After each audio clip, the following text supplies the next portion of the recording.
Kung nagpupunin kayo guys sa mga sanga at ayaw nyo gumamit ng itak, pwede itong gamitin guys oh.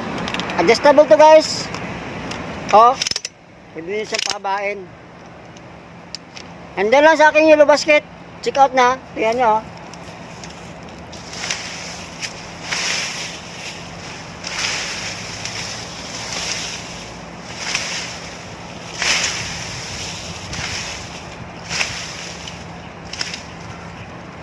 Yan malaki guys ha. Basta yung tamdaman lang na pool, nasa nga guys ha. Huwag yung malakihan ha. Kasi baka bibigay yung ano nyo. Ito. Yan nga ha. Oh.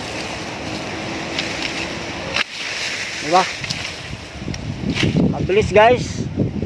Eh kung itak, ilang tagpas ka ba sa itak? Ito. Pag naipit na.